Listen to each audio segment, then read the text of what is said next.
Descripción de un sistema básico de energía solar térmica de baja temperatura para suministro de agua caliente sanitaria en edificios. La utilización práctica de sistemas de energía solar térmica de baja temperatura en la edificación consiste en el aprovechamiento de la radiación procedente del sol para el calentamiento de un fluido a temperaturas habitualmente inferiores a 90 grados centígrados. Esta aplicación se lleva a cabo con los denominados captadores solares, que aprovechan, en primer lugar, las cualidades de absorción y transmisión de calor de algunos materiales y, en segundo lugar, el efecto invernadero que se produce en otros materiales translúcidos, usualmente vidrio, que son transparentes a la radiación de onda corta procedente del sol y opacos a la radiación de onda larga que emiten o reflejan los cuerpos calientes terrestres. La utilización de esta energía en determinados servicios térmicos de los edificios permite disminuir el uso de combustibles de origen fósil o electricidad y reducir también las emisiones de gases de efecto invernadero correspondientes. El aprovechamiento de la energía solar térmica de baja temperatura presenta tres aplicaciones fundamentales. La producción de agua caliente sanitaria, cuya utilización se extiende a lo largo de los 12 meses del año. Climatización de piscinas, cuyo uso es estacional en periodos limitados del año. Calefacción, de uso estacional, al igual que el anterior. El sistema solar descrito en este documento es de tipo térmico a baja temperatura, es decir, utiliza un fluido que se calienta a temperaturas inferiores a 90 grados centígrados empleando colectores de placa plana.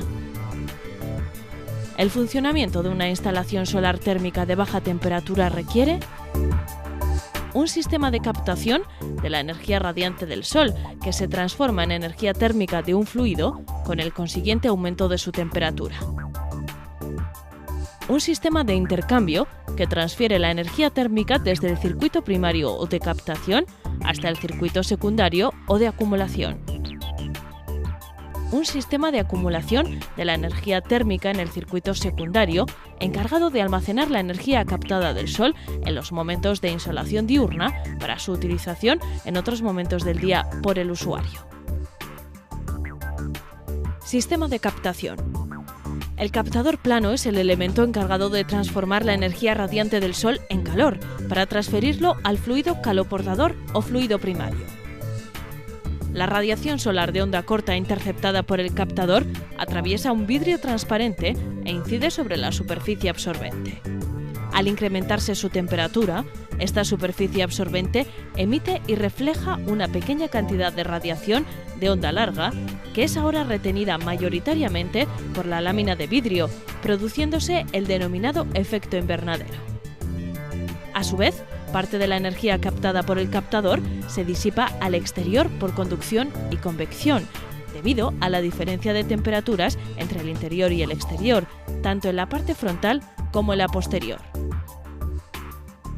La energía definitivamente captada por la superficie absorbente se transfiere a los tubos adheridos a ella y al fluido que circula por su interior, constituyendo la energía útil disponible en el captador. El rendimiento del captador solar plano es la fracción de la radiación incidente en el captador que se obtiene como energía útil en el fluido primario. En Europa, los captadores solares térmicos se homologan de acuerdo con la norma EN 12975. En ella se establece una curva de rendimiento estacionario del captador. Este rendimiento es una función decreciente con la diferencia de temperatura entre la temperatura media del fluido caloportador y la temperatura ambiente. Otro conjunto de datos relevantes del captador suelen estar recogidos en una tabla de datos, tales como dimensiones principales, peso, presión, tipo de absorbedor, capacidad, etc. Sistema de intercambio. El intercambiador de calor es el elemento que realiza la transferencia de calor entre el circuito primario o circuito de captadores y el circuito secundario de consumo. En instalaciones grandes suelen instalarse intercambiadores externos de tipo placas.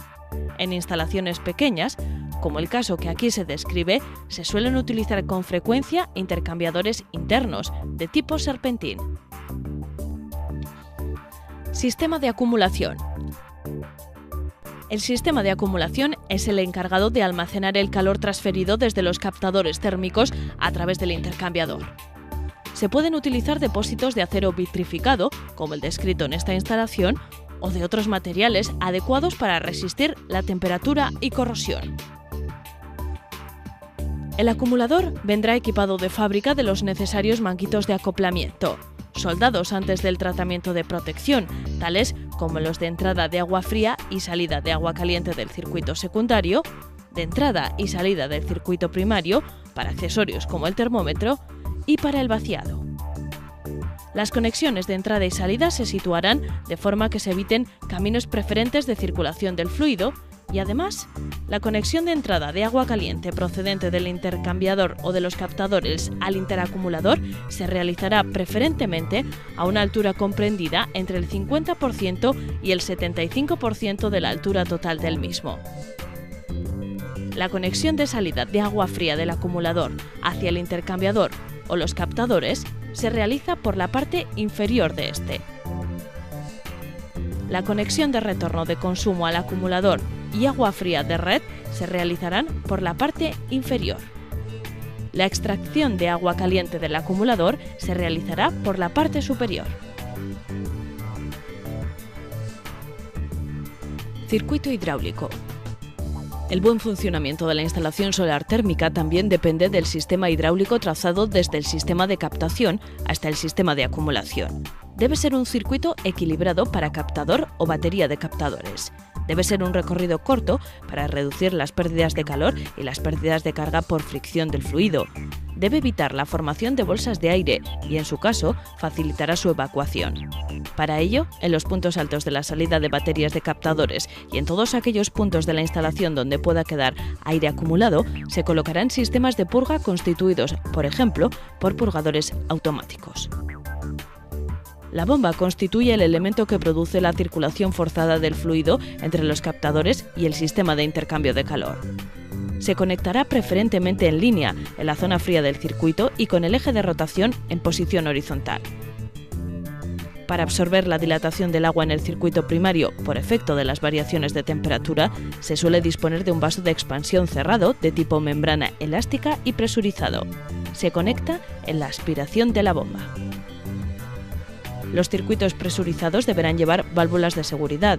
Este dispositivo nos asegura que en caso de aumento de la presión hasta un valor límite o presión de tarado, se expulsa el fluido al exterior, con la consiguiente disminución de presión en el circuito. La válvula de seguridad se monta sin válvula de corte entre ella y el circuito a proteger. Su escape debe ser conducido, libre y visible para evitar daños o accidentes. Equipo de regulación y control. En instalaciones con circulación forzada, se emplea un sistema de control diferencial de temperatura, que será el encargado de activar la bomba en función de la diferencia de temperatura entre la salida de los captadores y el subsistema de acumulación. El sistema de control pondrá en marcha la bomba hidráulica del circuito primario cuando la diferencia entre la temperatura de salida de los captadores y la del depósito de acumulación sea superior a 7 grados centígrados y la detendrá cuando esta diferencia sea inferior a 2 grados centígrados. En el diseño de la instalación deberá prestarse especial atención a la ubicación de las ondas de temperatura, de modo que puedan detectar correctamente las temperaturas que se desean. Se instalarán sensores en el interior de las vainas, situadas en las respectivas ubicaciones.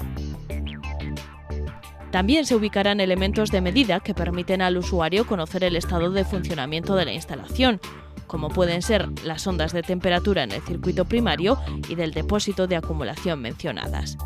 También un manómetro para medir la presión del circuito cerrado y verificar el llenado del circuito y el funcionamiento del sistema de expansión.